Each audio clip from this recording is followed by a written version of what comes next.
I'm just happy about the offense remembering how to score and not just relying on the home run ball.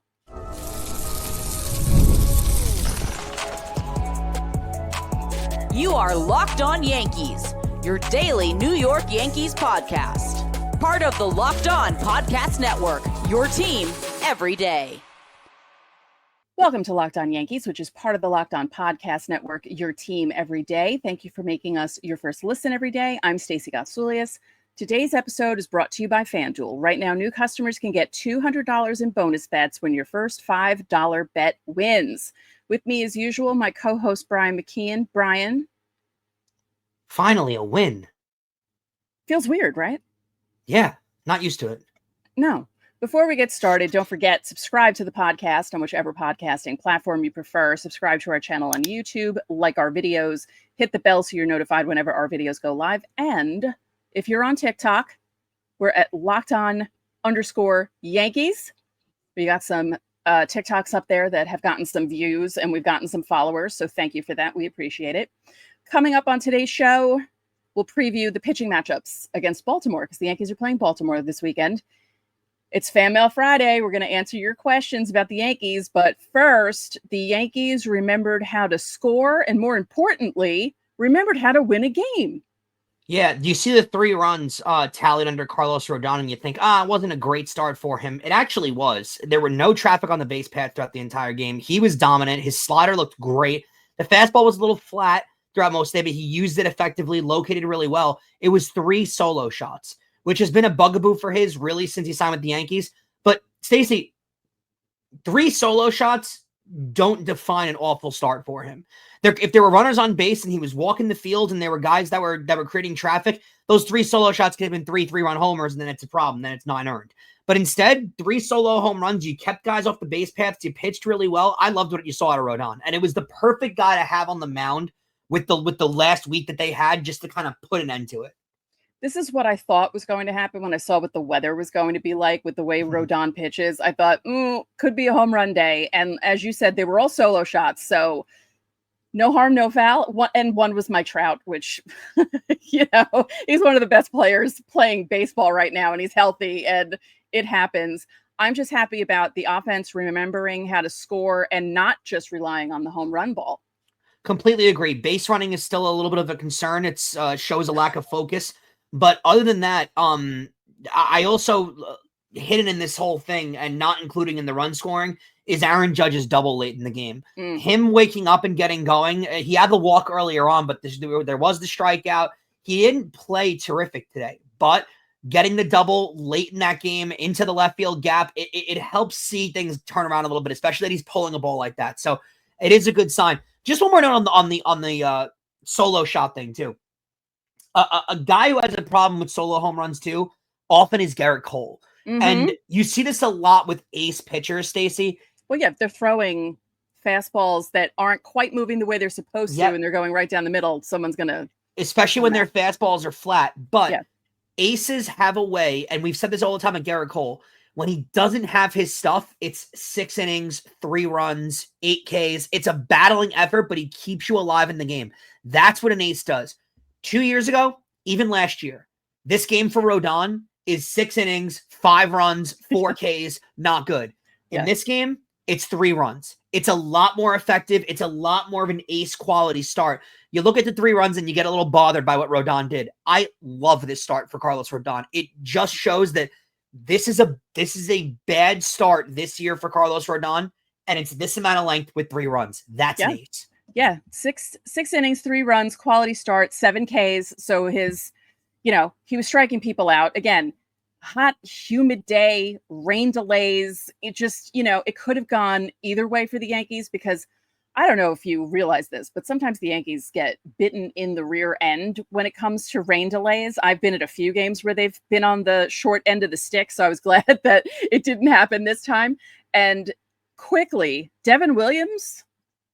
He's got a 2.88 ERA now through his last 26 appearances. So it's a good enough sample size to think that he's figured it out. He was so bad at the start of the year that his ERA is still in the 5s. So it's taking a while to get that down. But Stacey, when he's throwing his fastball the way that he throws, it's got a little bit of a rise to it, and he throws it at a solid 98 miles an hour. when he's throwing as hard as he is and locating with that rise to his fastball, combine that with the fork, he's unhittable.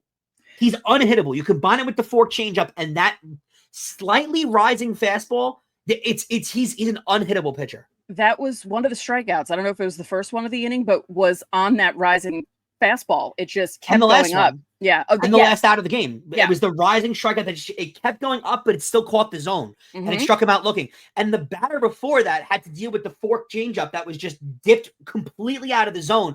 It reminded me of the movement, Carlos Rodon's slider in this game, where the ball looks like it's hittable in the zone and then it disappears into your shins.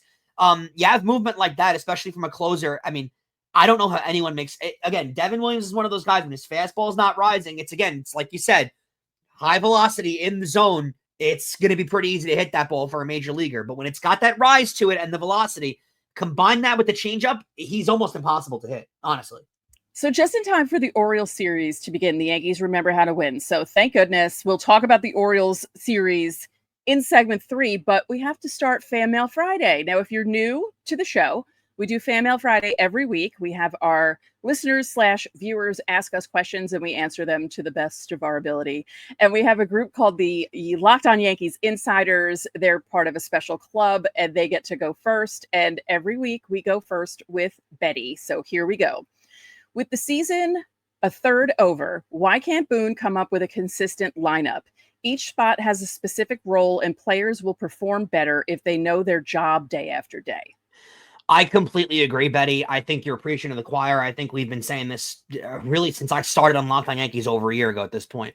It is unbelievably frustrating. I'll say this, Stacey. The best team in the American League so far this year, and again, I will preface it on the Yankees should still beat them in the playoffs, but they are the best team in the American League. The Detroit Tigers have a very consistent lineup every single night, and it shows.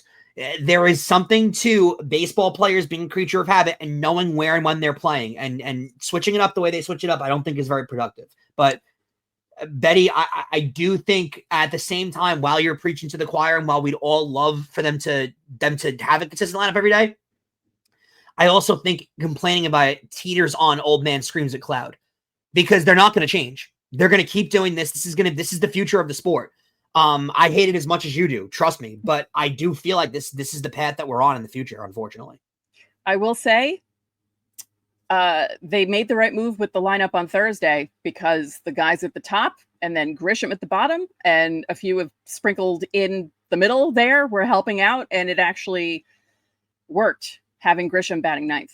So I agree, but if that was a consistent role, I'd agree. Grisham could very well be leading off tomorrow. That's the problem. I know. I think maybe they should keep that in mind and be like, oh, he hadn't hit for a while and now he's hitting again because we put him in the ninth spot. Maybe we should keep him there, but they're not going to do that, are they? Exactly. No. Yeah. Let's see what David F asks. David F says, given the Yankees' storied history, do you think this current slump reflects a larger cultural shift within the organization, or is it just a temporary phase? I know your answer for this. Well, I have two answers to this. Every team goes through a slump, right? Joe Torre's teams went through slumps. Joe Girardi's teams went through slumps. Billy Martin's, Yogi Berra, like everyone. I just feel that this manager, especially the last few seasons, they tend to get into a really bad rut. We put the numbers up the other day, but the Yankees will start out really hot and then go into a funk that lasts a long time. I can't remember which year it was. It may have been 23 or 22, but they were 31-45 at one point after they had started off well. They just went into and 2 Augusts in a row, they were like 10-18. And the first time they did that, it was like, oh, the Yankees haven't been this bad in August since 1991. Go look up 1991's final record and see how bad that team was. A successful Yankee team will get into slumps. Every team does. No team wins 162. No team wins 120 at this point. But there's something about this team where they get into this funk and this manager just can't get them out. He just like placates them like, oh, you'll get out of it. And they mimic the same thing. They parrot the same thing in their post-game interviews. Yeah. Like, oh yeah, we'll be fine. It'd be much better if there was some sort of fire lit under someone's rear end. Because even the front office, Cashman the other day, they'll be fine. But I think Cashman's got a little bit more of an ability to call them out. I don't think Boone ever was going to. Right. I will say this. Would, Boone wouldn't.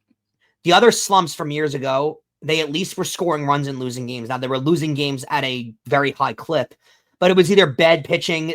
They just weren't playing like a cohesive baseball team. Yeah. This one concerns me a little more because they're just not hitting at all.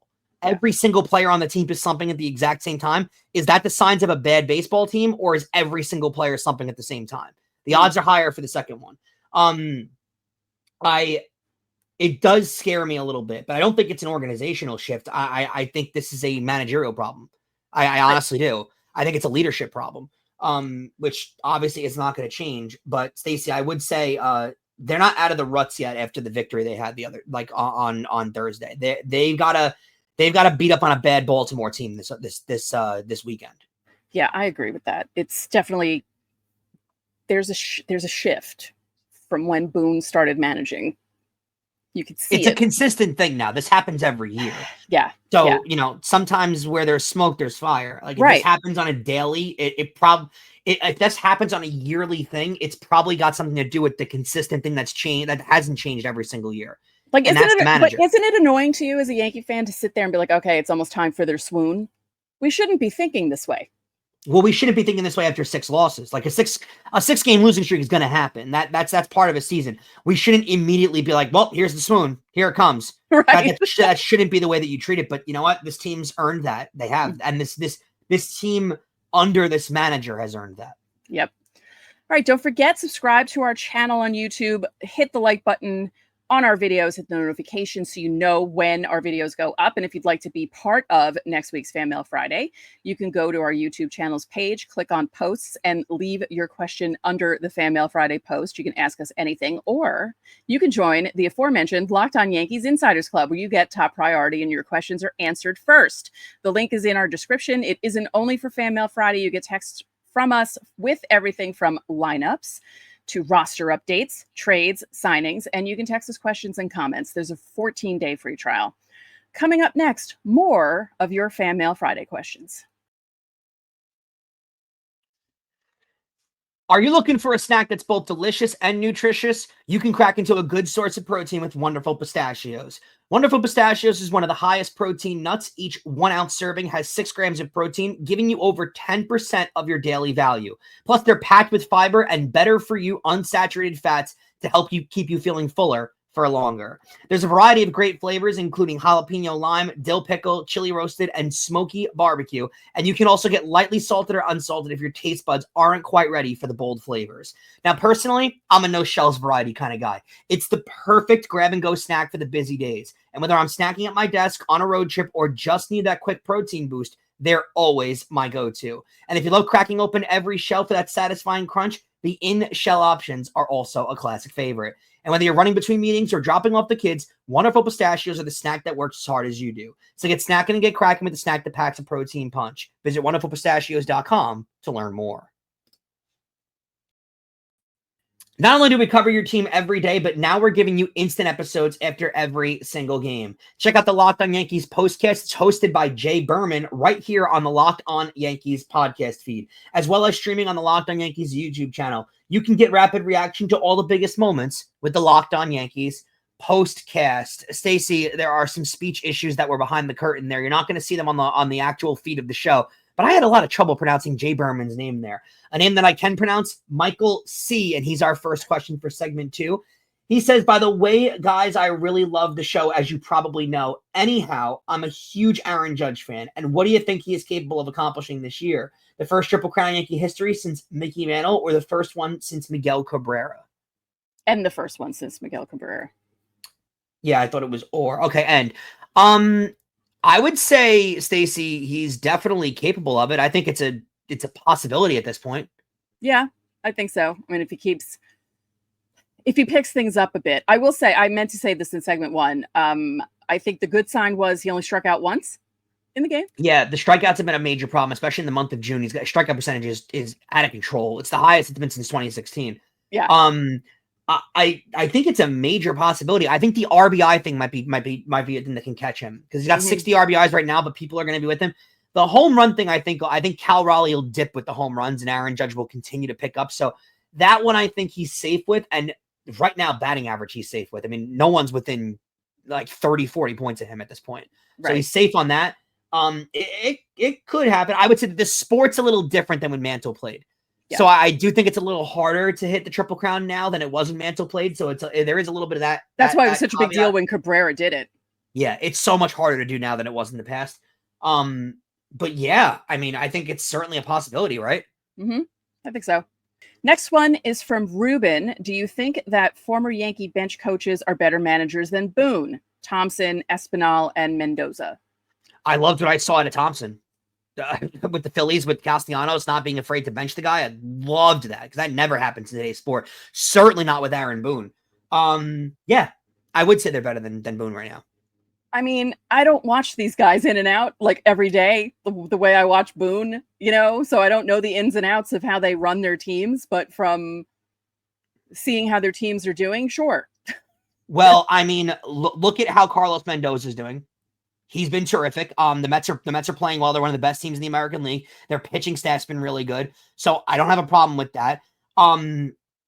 When it comes to Rob Thompson, again, he took over for the Phillies, brought them to a World Series, has been terrific with them since.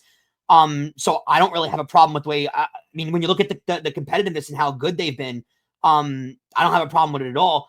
I would say this, Boone's had success, and I don't think it's crazy that the success that he's had so far, it's not that wild to me. The amount of talent the roster has on it, you'd win games no matter who you are. So I don't think it's that crazy. I'll tell you this. I think there's potential that Matt Blake will be a better manager than Aaron Boone right now. I do. And I think Matt Blake might be the future manager of the Yankees. It's possible. It is. It's possible. All right. So those were all the questions from our insiders. So nice job this week, everyone. Yeah. Let's go to YouTube. Colin Martin 7783 says, is Oswald Peraza a New York Yankee on August 1st? Who is the bigger threat to take the division from the Yankees, Toronto or Tampa? As of Wednesday morning, Tampa is 2.5 games back, and Toronto is 3 games back. Love the show. Thank you. By the way, Carlos Rodón is definitely a Busch Light guy. 100% agree. 100% agree. That's funny. That's funny. I was thinking about after we were talking about that conversation with the beers and stuff. I used to drink, what was it called? Honey Brown? Honey Brown was a beer back in the 90s that I used to drink up in Oswego. I never heard of that. It sounds good. Yeah, it was kind of like, a lot of girls drank it because it wasn't as gross. It had a sweetness to it? Yeah, there was a sweetness to it. Okay, yeah. Carlos Rodón is definitely a Busch Light guy, though. 1,000% chance. Yeah. Here's your chance to give a bold opinion, though. The Oswald Peraza by August 1st. Is he a Yankee? Oof. I don't know. I don't know. I think it's a possibility. I actually do, because I think something's going to happen to DJ and they're going to need Oswald to play. Barring a DJ injury, if DJ stays healthy, I think there's no chances on the Yankee roster. Right. He could be traded. You never know. They have no options left. He's going to leave after this year anyway. There's almost no chance that he signs back with the Yankees because they don't give him play time. So why would he sign with the Yankees? Right. I think they're going to trade him and get something. Either he's included in a big trade or he's just traded lonesome for a minor leaguer. I do think it happens. Yeah. I think the Oswald Peraza experiment's done. Yeah. Unfortunately. Ugh, don't get me started on that. Okay. Next question from Big Georgie 333. When do you think, I want a specific date, that we're going to get our yearly summer interview with Boone saying it's right in front of us. We have to go out there and take it. So glad this is turning into an annual quote under Boone. Thank you, guys. We linked it to the season. The problem is the season swoon every year, right? August 13th. That's a long one. Wow, they could play their way out of it by August 13th. I don't think you get it this year because I think he knows that it's become a yearly thing, and he's clearly been trying the last couple of days with the post game comments of trying to not acknowledge it being a problem. Right. So I think he's not going to make those comments because he's never going to acknowledge it's a problem. They could lose the next 10 games and it could become losing 16 of 17. He's not going to acknowledge it's a swoon. He's not going to acknowledge it's a yearly thing. That's his thing this year, I think. Yeah. Let's go to Philip Rizak Jr. 1015. Hello, Stacey and Brian.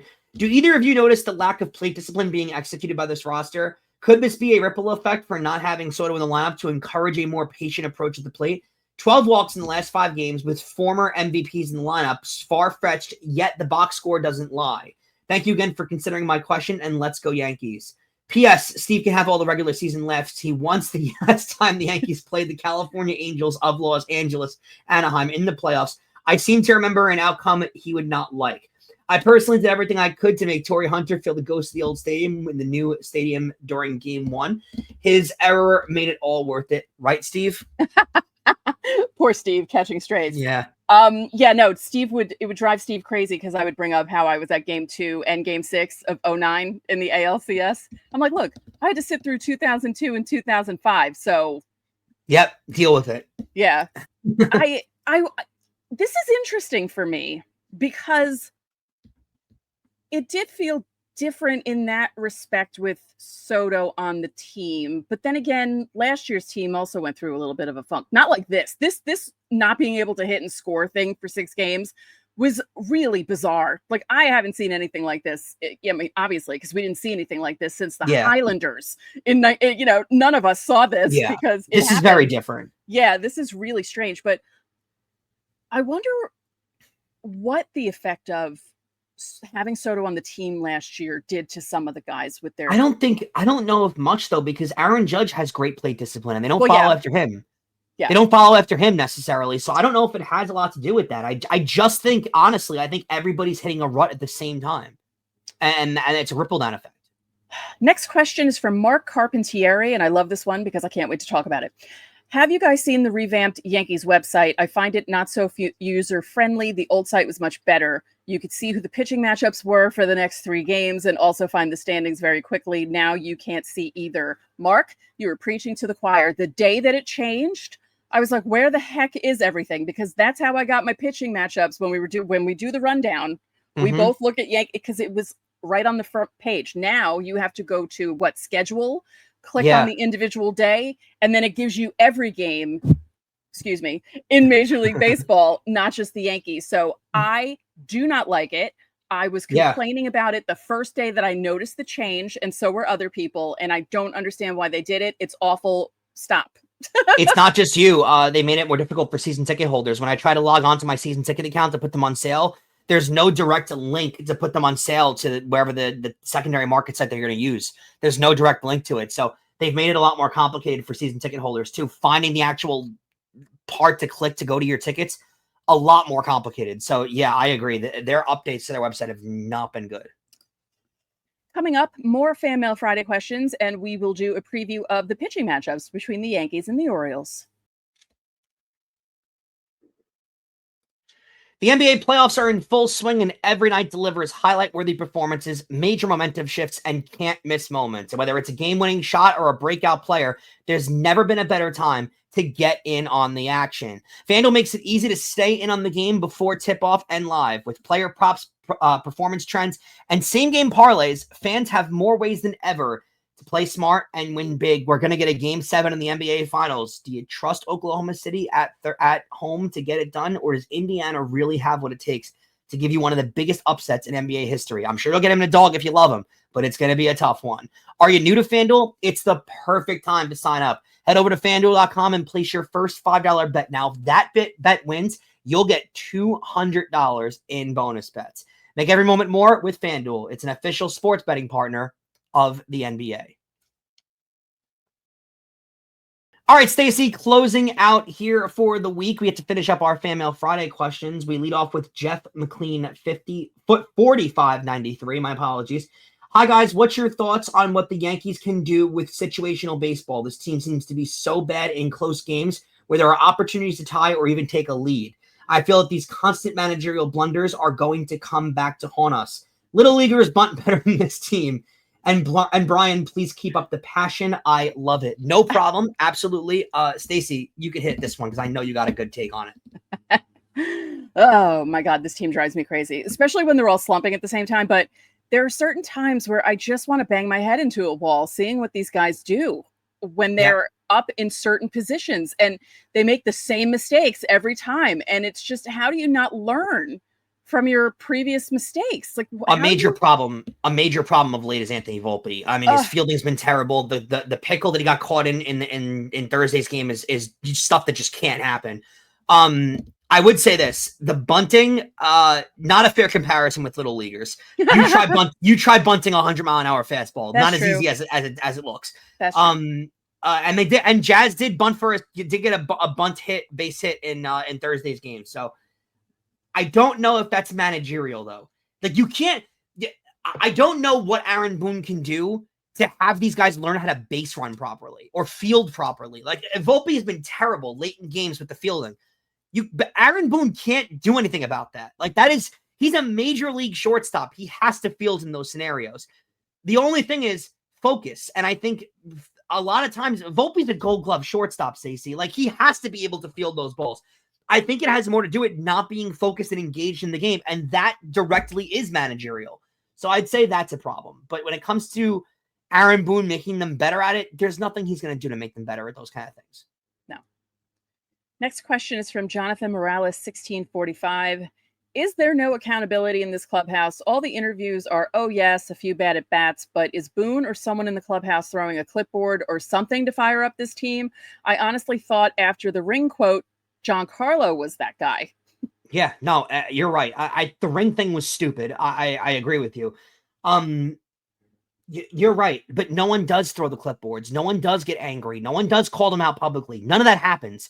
And that's a change in modern day sports, but we need to, you see this in sports are very cyclical, right? We've seen in years where things that happened in the 70s get brought back, and it is a weird thing. Right. You need to bring some of those things back, Stacey, because not calling these guys out and letting everyone be comfortable in the country club, it's not a really good, it's not a good method. It's not, and it does not help with modern day athletes at all. The last one comes from Casey Cotreau, 7050. He asks, what do you feel are unsung heroes on this roster, whether it be what they bring on the club? JC Escara?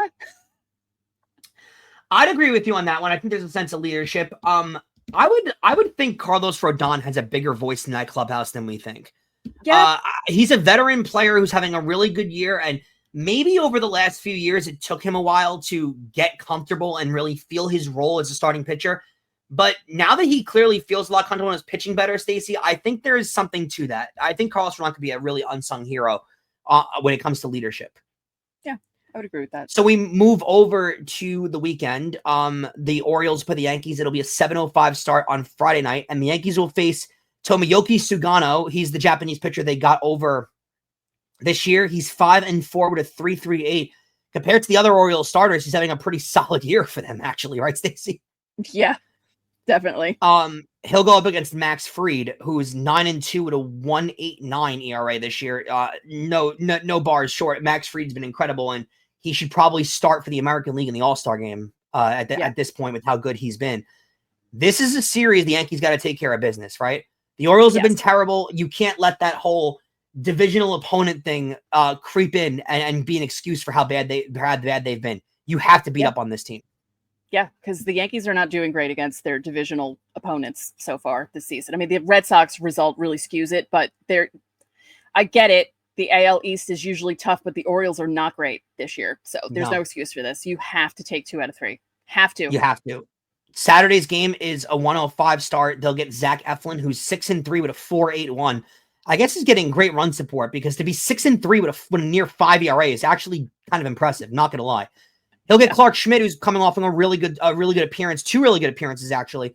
Clark Schmidt, 3-3 with a 3.16 ERA. Pretty low ERA. He's pitched well this year, especially. Yeah, go ahead.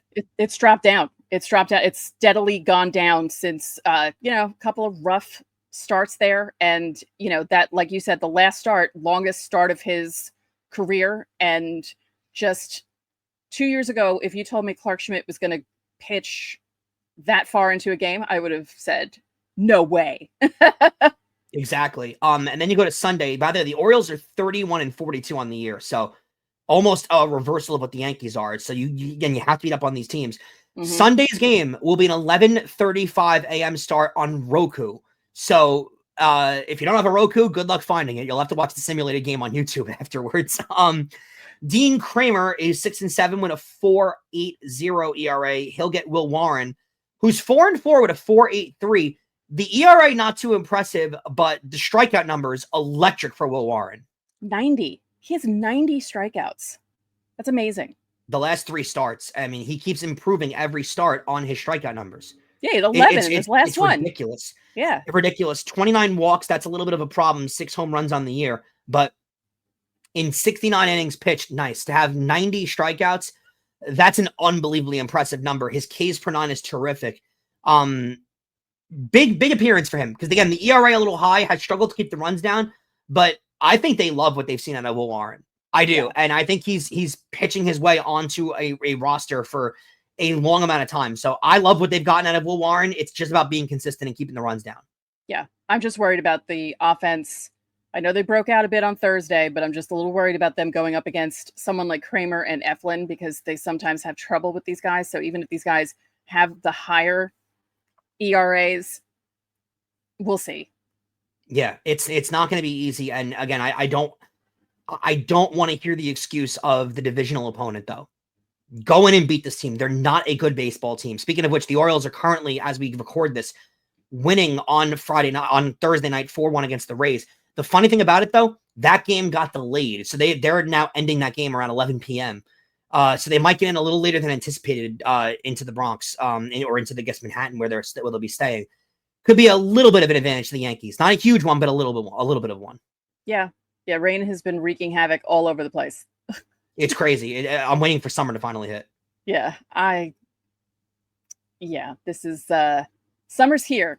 I have a fan blowing on me. If you hear the noise in the background, this is going to be the way it's going to be for the next 3 months. I apologize. Deal with it. Yeah, sorry, but I can't sit here without a fan on because I just can't. But we saw it with the Yankee game. There were how many rain delay? Well, the one rain delay was like 6 minutes long, which was really it was like a pit stop.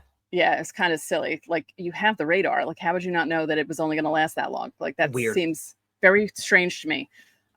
So, because when I saw them bringing the tarp out, I was like, oh, okay, whatever. And then I started doing something, and then the game had started again. I was like, wait, what? How did I? Yeah, I got it on my phone. This? Yeah, notification of a rain delay, and then within seconds, a notification of the play has resumed. I'm like, how? What? Very weird. Yeah, very strange. All right, so. Thank you for all your Fan Mail Friday questions. You all did very well again this week. I don't mean to sound like a teacher, but I'm not the teacher. Tremendous work. Tremendous work, guys. Excellent. Your parents will love what they hear. Yes, we're all very proud of you. I will tell your parents during the parent-teacher conference how well you guys did with your questions. Yes. I'm just kidding. No, but honestly, you guys, we have the regulars on YouTube. We have the insiders because, we get repeat questions from people on YouTube now, and it's just we have a good, happy family of Locked On Yankees viewers and listeners, and we appreciate every single one of you. Wouldn't be here without you guys. Yep. So thank you for making Locked On Yankees your first listen today. For your second listen, check out the all-new Locked On MLB Game Night. Every game, every night, all season long. You get local analysis on a national scale. You can find MLB Game Night on Locked On MLB on YouTube or wherever you listen to your podcasts. So that'll do it for this edition of Locked On Yankees. I'm Stacey Gotsulias. And I'm Brian McKeon. We'll catch you guys next week.